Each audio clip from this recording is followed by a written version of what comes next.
авч төрдөг байж.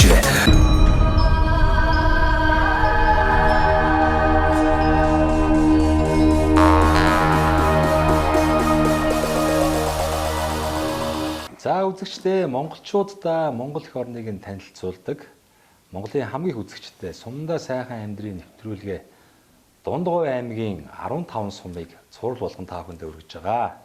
За ингээд энэ удаа одоо Дундгой аймгийнхаа Баян Жаргалан сумын тухай та бүхэнд цувралаар үзүүлэх гэж байна. Ингээд Баян Жаргалан сум маань бас ямар онцлогтой сум бэ? Хэрхэн яаж хөгжиж байгаа вэ? За манай Баян Жаргалан сум бол одоо Дорногов аймагтай хилэлдэг, говь сүмбэртэй бас хилэлдэг.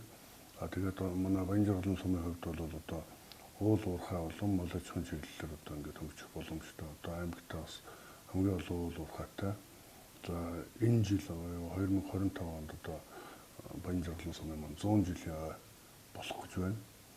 Уул уурхай олон компаниуд одоо бас үйл ажиллагаа явуулж байгаатай холбоотойгоор Баян Жаргалан сумын орон нутгийн хөгжлийн сан мөн одоо тэр чинээгээр өндөр тавигддаг байгаа. Бусад одоо зэрэгэлдээ хөрс сумдууд нь одоо 300-400 сая төгрөгийн орон нутгийн хөгжлийн сангийн хөрөнгө оруулалттай байхад Баян Жаргалан сум маань бол одоо 1.6-7 тэрбум төгрөгийн одоо жилбэр орон нутгийн хөгжлийн сангийн хөрөнгө оруулалтыг авдаг.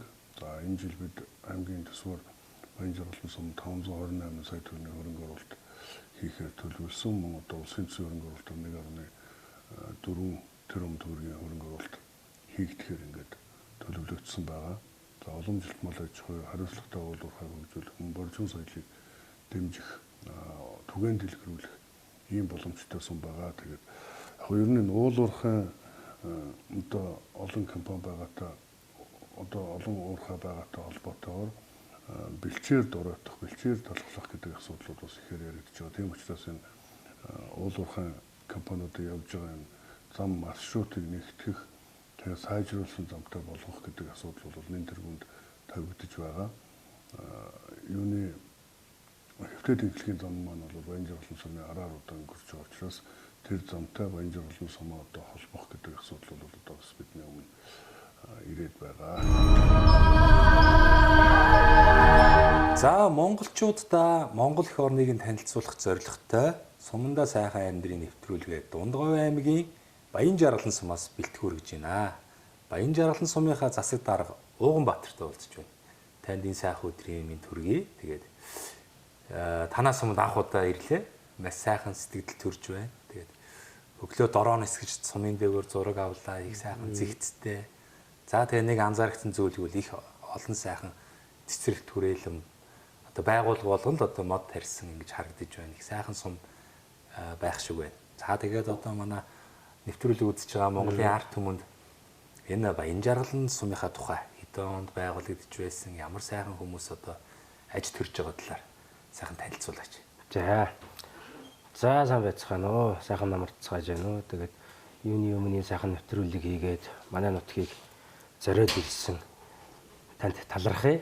Өнөөдөр талархлаа илэрхийлье. Тэгээд саад бэрхшээлгүй сайн явж байна уу? Сайн явж байна уу? За манай Дундгойгийн Баян Жаргалан сум 1925 онд байгуулагдсан.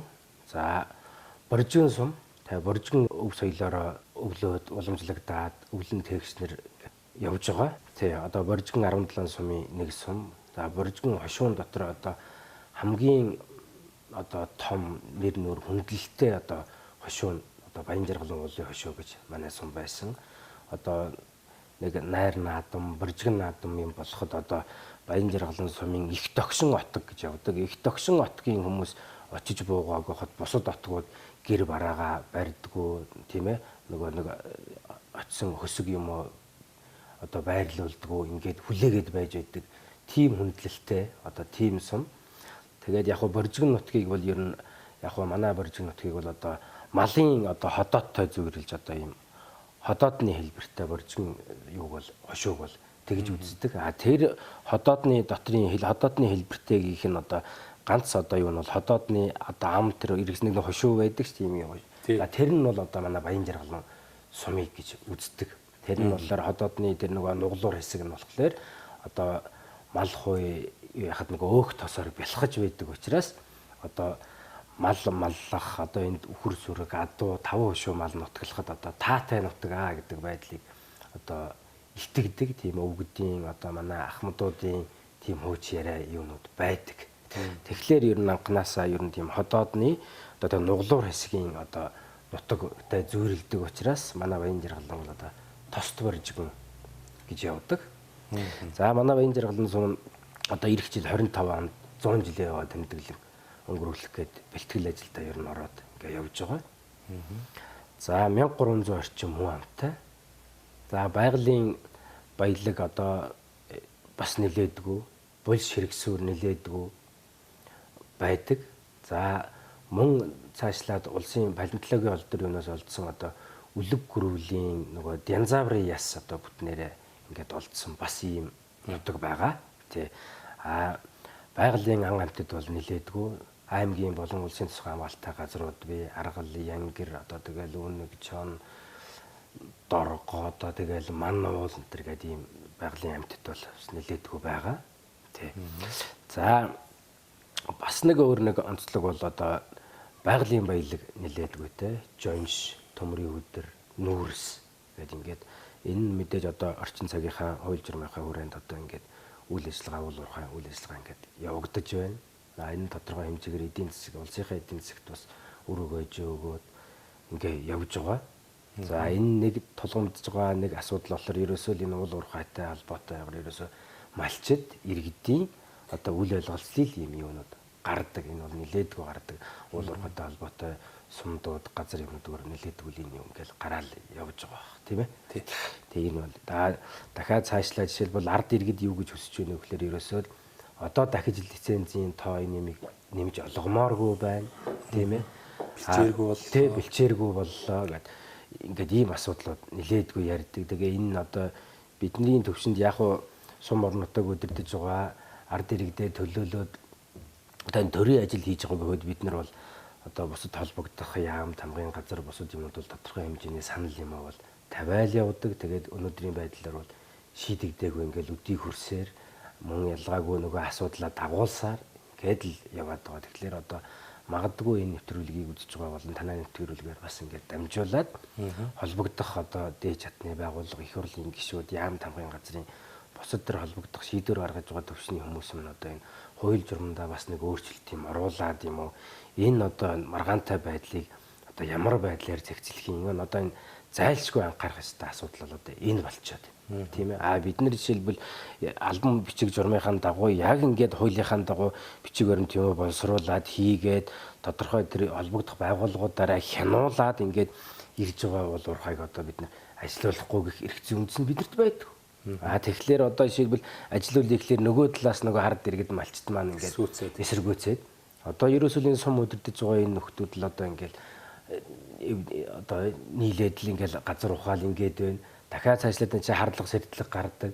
Энэ нөхөр одоо дарга болол ингээд энэ нөхдүүдээс мөнгө аваад л одоо ингээд байна ч гэдэг юм уу тий. Тэгэхээр энэ одоо Монгол улсын хэмжээнд одоо тулгамдж байгаа асуудал учраас энийг одоо холбогдох хүмүүс нь одоо бас зайлшгүй цаашдаа анхаарал яваасай гэдгийг л одоо хүсэж байна. Сумын ард иргэд ч энийг хүсэж байгаа.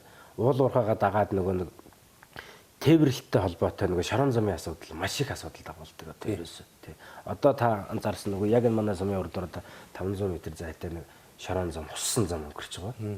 Тий энэ бол одоо маш том овртой, оврын машинууд их явна тий. Их явна. Энэ чинь өдөртөө л одоо зөвхөр давхардсан тоогоор л хамгийн оргил ачааллын үед 300 хүрдэг шүү дээ. Тэгэл бод. Тэгэхээр ерөөсөө Баян Жаргалан сум бол одоо энэ говь сүмбэр рүү энэ 25 руу 70 жаргал руу чиглэсэн энэ төмөр замаа логистик руу чиглэсэн уул уурхайн тээвэрлэлтийн одоо бүх тээвэрлэлтийн урсгал одоо ерөөсөө Баян Жаргалан сумаар дайраа өнгөрч байна. Өмнө говьоос явж байна. Манай дунд говьоос явж байна. Дунд говийн дэлгэр хангаагаас гөлтгөн гээл 3 сайхан үлзийтэйс жон шигээл. Тэгээ манай өөрийн сумаас уул уурхайн бүтээгдэхүүн тээвэрлж байгаа компаниудын нүүрс тээврийн юмнууд ингээл явна гээл ингээхлээр. Тэгээ энэ нь бол эргээд эсрэгээр нөгөө байгаль орчинд бол одоо доройтол нөлөө үзүүлж байна. Эргээд нөгөө нэг мал аж ахуйда цаашлаад хүний эрүүл мэндэд ингээд сөрөг нөлөө үүсээд байгаа. Тэгэхээр одоо ерөөсөө энийг одоо энэ 19 оноос эхлээд ер нь бидний эрчимтэй хөөцөлдөж ингэж явж байгаа. Энд чинь нөгөө улсын өмнө говьоос наашаа цогццгээс энэ шивээ говьсон бүрт ингээ улсын чанартай зам болгоцсон. Таранс болгоо баталцсан. Тэгээд дээш одоо яаралтайгаар авт зам барих ёстой юм. Тий, ерөөсөө л одоо эцсийн гаргалгаа бол ерөөсөө л технологийн зам юм байна. Тий, зүгээр нэг асфальтын зам чинь бас ингээд ачаа тээвэр явж байгаа юм ч одоо алийн болгон бид нар ингэж одоо шороо хөрсөө хөвдүүлж. Тий, хөрсөө хөвдүүлээд байхын үгүй. Тэгэхээр одоо ерөөсөө л энэ эцсийн гаргалгаа бол ерөөсөө л энэ технологийн замыг л бариулах. Зүгээр нэг асфальтын зам тавих биш. Энд чинь хүнд даацын 80-аас 100 тонн машинууд явж байгаа. Тэр зориултын замыг тавиулахын тулд ингээ хилээд байвал тавихгүй л те.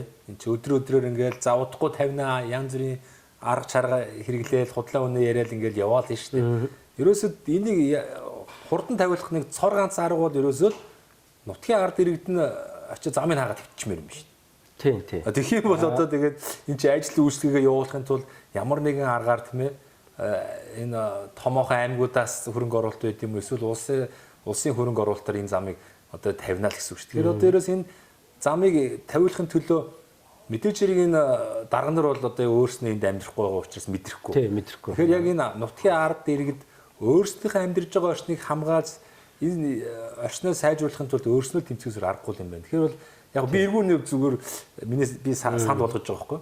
Нутгийн ард иргэд минь очиод хөвтчих. Бити хөдлөг. Тэгээ тэр өдрөөрөө тэр чин тээвэрлэлт явахгүй бол маш их одоо ашиг алдах учраас яаралтайгаар нөгөө замаа тавих л байлгүй дээ. Тий. Тэгээд одоо энд одоо яг хуу бидний зүгээс юу гэж харж байна вэ гэхээр миний хувьд бол одоо сум орон нутаг өдөрдөж зохион байгуулж байгаа саг даргын хариулах ёстой ажил албыг хасж байгаагийн хувьд бол одоо энэ говийн одоо энэ бүсээ сонгогдсон их хурлын гишүүдэд тодорхой хэмжээний санал юмнуудаа бол тавьсан. За энэ тэр дотор одоо дэлгэр сайхан гишүүн бол зам тээврийн хөгжлийн сайд боллоо. Одоо тэгэхээр одоо говьос сонгогдсон тэр зам манай Баян Жаргалан сумаас бас сонгогдоод ингээд гарсан учраас энэ дээр онцгой анхаараарай гэдэг одоо чиглэлийг бол одоо уулзалт болгон дээр одоо тэгэл хурал цуглаан дээр албан журмаар уулзахтаа энэ ингээл энэ асуудлыг бол хэлж яриад явж байгаа тий явж байгаа. Эхний ээлжинд ядаж одоо тез үгийн эдийн засгийн үндэслийн тийм ээ зураг юуг нь одоо аргамаараа. Одоо энэ чинь говь сүмбрээс дунд говьос 10 хайр гэдэг хөндлөн тэглэгийн зам одоо ингээ баригдаж байгаа. Говь сүмбэр талаасаа энэ төр бол баригдад эхэлсэн явж байгаа. Тэр ажлууд нь одоо энэ цаг хугацааны л асуудал. Тэгэхээр энэ хөндлөн тэглэгийн зам манай сумаас хойгоор 40-45 км-ийн зайтай л өнгөрч байгаа. Тэгэхээр одоо тийшээ л ерөөсөө холбох арга юу бол эцсийн гаргалгаа бол тийм байна гэдэг чиглэлийг л бид нэр тодорхой хэмжээнд санал юугаа тавиал ингээд явж байгаа. Тэгэхээр одоо энэ тал дээр эргээд бас шийдэгдэх байхаа гэж найдаж байгаа. За юу яриагаа нөгөө болохгүй асуудлаас яг манай нэвтрүүлэг яг нэгэн тал нөгөө энгийн нэвтрүүлэг шүү дээ. Нөгөө тулгамдж байгаа хамгийн нэн төрөний асуудал учраас л тэгээд ийм юу ойлгож эхэллээ. За тэгээ манай Баян Жаргалан сум бол одоо эртээр үеэс мал аж ахуйгаар ер нь суурилсан сум аа. Мал аж ахуйн одоо мал аж ахуй эрхэлжил ард иргэд маань амжиргаа юмаа залгуулж явж байгаа. Тэгээд 1986 онд Доронтой аймгийн Доронтын нөгөө Мухруулан үйлдвэрийн хөрс үргээр манай сумын чинь нөгөө хөрс үргэтэн сайжруулалт хийсэн. Тэр сайжруулалт хийгдсэний үндсэн дээр 1997 онд одоо манай сум Төмөн өхрийн баяр хийж байлаа. Тэгээд цаг хугацаа явахын хэрээр одоо байгаль цаг зууд нэг талтай хавчин нөгөө талтай нөгөө шүлхий гэдэг актер өвчин одоо ийм өвчнүүдийн улмаас сүүлийн жилүүдэд хөрс үрг маань чамгүй багассан. Тэгээд 2019 оноос эхлээд манайх одоо Доронтой аймгийн Доронтын тэр Мухруулан чиглэлийн хөрөөр игээд нэг үржил селекцийн сайжруулалтын ажлыг одоо ингээд хийгээ явж байгаа. Энэ үр дүнгээ түрүүчээсээ өгч байгаа. Одоо жишээлбэл нэг гарч байгаа төлн байлаа гэхэд нэг бюро байлаа гэхэд энгийн Монгол хүрийн бюроноос нэг 10-20 кг-аар одоо арай нөгөө жин илүү байдаг ч юм уу тийм ээ. Тэгэл ер нь арай эн чинь бас нөгөө байгалийн гамшиг цас цууданд одоо бас төсвөртэй. Тийм. Тэгээд 19 оноос эхэлж 19 онд нэг 9 бух авчираад айлуудаа ингээд гэрээлж өгөөд хариуцуулж өгөөд гарсан төлнөөс нь одоо нөгөө үржүүлэг юунд орох цагийн төгсгөлээр 2 одоо бухан бюро аваад өөр айлуудтай өгөхөд явах. Энэ чиглэлээр ер нь ингэж явъя гэдэг зарчмаар явж байгаа. Энэ жилээс нөгөө анхныхын төлөвүүд нь нөгөө нэг бюро шүтлэн болоод ирж байгаа учраас бухан бюронууд нь ягаад манай аймгийн малын эмнэлгийн үржлийн тасгаас ер нь ийм ажлыг зохион байгуулад бусад сумд руу бас ганц нэг тараагаад ингээд ягаад явуулъя. Үржил селекцийн ажлыг ингээд сайжруулъя гэдэг. Ингээд түрүүчээсээ ямар ч исэн шүтлэн бухнууд одоо айлуудаа очиод тарагдаад эхэлсэн. За энэ жилийн хувьд бас мөн 5 бух авчирсан, шүтлэн бух авчирсан. За тэрийг мөн бас нутгийн иргэд айлуудаа одоо тараагаад ингээд ягаад өгчихсөн. Тэгээ айлууд маань үхэр зүрхтэй ингээд ягаад явж байна. За мөн бид нар ер нь цаашлаад ингээд бух зөөгд авах нь ер нь зөв юм уу буруу. Тийм ээ? Цаг хугацааны хувьд бас хэмнэх хэрэгтэй байна. Эдийн засаг төсөв мөнгө хэмнэх хэрэгтэй байна гэдэг үгнээс энэ жилээс Доронтын мухрууллаа юуны юугаар зохиомл хэлтүүлэх гэж. Аа тий. Тэгээ нэг энэ жил нэг 20 өхөр дээр төрслийн журмаар хийсэн. Тэгээ одоо ирэх хаврал үр дүнгийн үзэндээ. Тэгээ ямар ч байсан нэг 80 зохиомл хэлтүүлэг хийсэн тэр байгууллага мэрэгжлийн хүмүүс болохоор 80% тай үр дүн гарнаа. Үр дүн гарнаа гэж байгаа. Хэрвээ дахиад цаашлаад жишээлбэл бид нэр энд ингээд 80% одоо үр дүнтэй энэ маань ингээд хэрэгжиж явах юм бол ер нь цаашлаад одоо зохиомл хэлтүүлгээ хийя. Бид нар дан бух юм уу бухан бюро авчираад байх юм бол эрд тал руугаа илүү яваад тох нь болохоос ш нөгөө охин одоо юунууд нь бас хаягдах гээд байна гэдэг үднээс зохиомл хэлтүүлэг хийх юм бол тэр дээр чинь охинч гарна эрч гарна тийм ээ ингээд явах учраас бас арай үр дүнтэй болоо гэдэг мэрэгжлийн одоо тэр хүмүүсээс зөвлөгөө юм аваад ингээ явж байгаа. За бас нэг ийм нэг онцлог байна одоо бусад юунуудаас сумдуудаас одоо арай онцлог болов гэж. Тэгээ ер нь бол дахиад цаашлаа бид бүгдийн зорж байгаа юу болохоор ерөөсөө хүр сүргийг одоо сайхан брэнд юу болгоод тэгээ дахиад цаашлаад ер нь Баян жаргалан нутгийн онцлогийг харуулсан ийм үйлдвэр батлуулах чиглэлийн судалгаа шинжилгээний ажлууд бас давхар хийгдээ явж байгаа. Тэр юмнууд дээр тэгээд бас нэг үйлдвэр юутай болчих юм бол эн чинь бас нэг брэнд болоод ирнэ. Энэ олон уул уурхайдаар бид нар одоо шийдвэл малчид маань махаа нийлүүлээд ингээд яах боломж болцоонд бүрдэн тийм ээ. Ингээд тал талын л бас үр өгөөжтэй байх гэж бодож байгаа. За тэгээд ирэх 100 жилийн ер нь бэлтгэл ажилтай холбоотой ажлууд хийгдэж байна да одоо. Тэгээ улсын төсвийн хөрөнгө оруулалтаар 250 хүний суудалтай шин соёлын төв баригдаж байна. Энэ он дамжсан төсөвтэй 25 оны 6 сар гэхэд ер нь ашиглалтанд өгөх юм гэрээтэй. Тэгээд манай Дундгуй аймгийн компани шалгараад ингээд хийгдээ явж байгаа.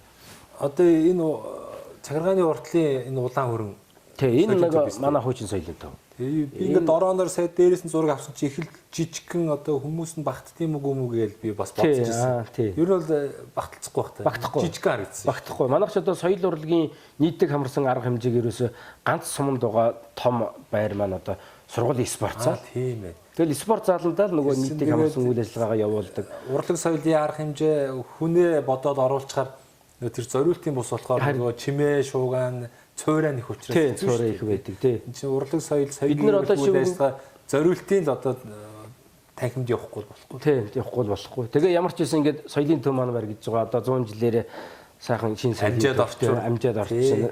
Тэгээд ингээд ард түмний сэтгэл юу ч гэсэн өдрөг байх гэж ингэж бодож байна. За дараагийн нэг дугаарт нь одоо орон нутгийн хөгжлийн сангийн хөрөнгөөр соёлын төвийн хажууд талд одоо ёслол хөтөлбөрийн өргөө барьж байгаа. Нэг 100 жил болж байна. Гадна дотны хүмүүсийг нэг хүлээн авчдаг бас нэг ийм нэг орчин цагийн юунд нийцсэн ийм нэг гэр хэлбэр бүхий тийм юм байхгүй болохгүй байна гэд тийм юм хийгдээд одоо ажил нэг 30 орчим хувьтай явж байна. Хундаа юм зутгацсан. Энэ ондоо багтааж өгөх одоо юм гэрээ юутай ингээ явж байна. За дараагийн нэг дугаарт хийгдэж байгаа томоохон ажил бол одоо годамж хорооллын гэрэлтүүлгийн ажил хийгдсэн. За энэ нь одоо улсын комисс ажиллаж хүлээж авна. Тэгээ комисс нь ирж хүлээж авахд ер нь бэлэн болцсон. Ганц нэг жоохон жижиг сажиг засварын дотоо ажлуудыг тэрийг хийгээд ингээ хүлээгээд авчна. За гэрэлтүүлэг ингээ сайхан болчихно гэдэг чинь эргээд бид нэр гэрэлтүүлгээс гадна дахиад нөгөө нэг нийтийн эзэмшлийн нөгөө нэг эрүүл аюулгүй нөгөө гэмт хэрэгээс урьдчилан сэргийлэх чиглэлээр камержуулалтын ажил мөн сая хийгдсэн. Сумын хэмжээнд одоо 14 камер үйл ажиллагаанд ороод ингээд ажил нь сая 4-7 хоногт ирээд ажлаа хүлээл гэж өгөөд ингээ явцсан. Тэгээ камержуулалтын ажил иж бүрнээр нь ингээд хийгдсэн юм байна.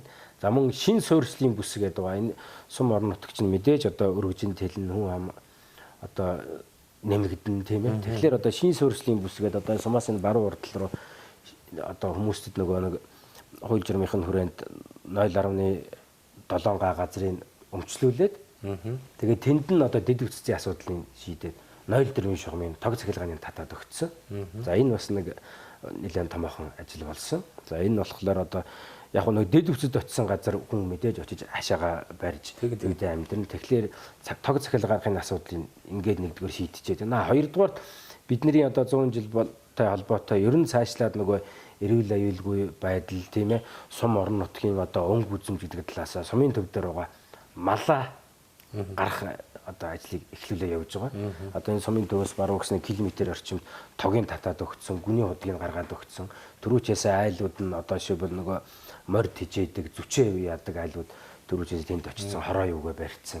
Ингээ байж гэн. Тэгэхээр энэ мал хуй гэдэг чинь нэг талдаа яг мэдээж хувь хүний амжиргаатай холбоотой учраас мал хугаа энэ хүмүүс өсгөн зөв зөв бид нар жоохон зохион байгуулалтыг хийж өгвөл төвөөсөө суурин газраас зайдаг тийм ээ. Тий. Нөгөө талдаа жишээлбэл ингээд энэ мод ургам бол ингээд янз бүрийн юм тарьдаг. Тэгэл нөгөөдхийн ороод л идчихдэг. Тийм ээ. Тэр чинь мал чинь мэдээж одоо хүн шиг юу биш шүү дээ тийм ээ. Тэгээ явцдаг учраас ер нь малчны хорооллоо одоо сумын төвөөсөө зайдуу гаргая гэдэг. Ийм зохион байгуулалтанд хийгээд ингээ явж байна. За дараагийн бидний нэг зорж байгаа асуудал бол одоо наадмын тал байгаа шинжлэх гээд зураг төсөв юм ин одоо хийлгээд энэ тэндээс туршлага юм судлаад ингээ байж байна. А манай сумын наадмын тал байвал 90 жилээр сумын 2015 онд 90 жилээр төрийн албан хаагчид барьсан. Энэ дээр аж ахуй аргаар өөрснөө барьсан ийм наадмын тал бай. Тэгээд энийг одоо засварлаж шинжлэх ажил байгаа. Мэдээж одоо наадмын гол үйл ажиллагаа гол юм чинь мэдээж өнгө үзэмж байна. Хамгийн түрүүнд наадмын тал бай асрын л одоо өнгө үзэмж чухал шүү дээ. Тэр ая тухтай байх тэр талын ягаад тэгээ наадмын тал байгаа шинжлэх ийм асуудлууд яригдж байна. За ер нь бол дахиад цаашлаад ганц 100 жил гэлтгүүгээр бид нар одоо дахиад цаашлаад сум орон нутгийн хөгжлийг одоо яаж харж байна вэ гэдэг чиглэлээрээ бид нар одоо сумын хөгжлийн ерөнхий төлөвлөгөө за ингээ боловсруулсан. Энэ 2022 онд ингээ боловсруулсан байгаа. За энийг маань одоо ерөнхий төлөвлөгөөнийхээ дагуу ажил юм хийгдэхэд одоо хамгийн түрүүнд ажлын зургийг хийх шаардлага байгаа. Ажлын зургийг хийлгэх юм бол тус тусаа нэг инженер сургамжлалжээнийх нь халуун цэгэр бохир тийм ээ. Тэгэл зам харгуй явган хүний зам тэгэл нөгөө нэг дугуйн зам мам гэл энэ юмнууд ингээд энэ төлөвлөгөөний дагуу хийгдэх учраас ер нь ойрын хугацаанд одоо зорж байгаа ажил бол ерөөсөө энэ хөгжлийн ерөнхий төлөвлөгөөний дагуу эхний ээлж нь одоо 100 жил болох гэж байгаа 100 жилийн төвхтэй сум учраас ядаж жил өнөөдөр бид нар одоо халуун дулаан цэвэр бохир юугүй л холбогдоогүй л байж байна шүү дээ. Одоо орчин үеийн зайлшгүй нийгэм хэрэгцээ шаардлага болцсон юм дээр холбогдоогүй ингээ байж байгаа учраас одоо хамгийн түрүүний зорж байгаа ажил бол ерөөсөө энэний ажлын зургийг хийлгээд тэгээд цэвэр халуун дулаан бохиртой холбогдох ийм нэг гол ажлыг ингээд зориод явж байна. Та энийг дараа нь эргээд бас үзэж сонирхоорой. Ерөнхий сумын төвийн байрлалын юунууд энэ ингээд зураг юунууд ингээд төлөвлөд ингээд хийгдсэн. За ийм нэг томоохон бидний ер нь ойрын хугацаанд одоо хийх ажил бол ерөөсөө л энэ. Тэгээ яг хуу ард иргэд малчтаас гарч байгаа санал бол ерөөсөө л энэ хөгжлийн ерөнхий төлөвлөгөөнийхээ дагуу одоо орчин цагаа дагаад инженер сургамжлалжээний юмтай холбогдъё. А дараагийн нэг дугаарт өсөж байгаа том бол түрүүний ярьсан нөгөө л энэ замын асуудал. Тийм ээ. Тий.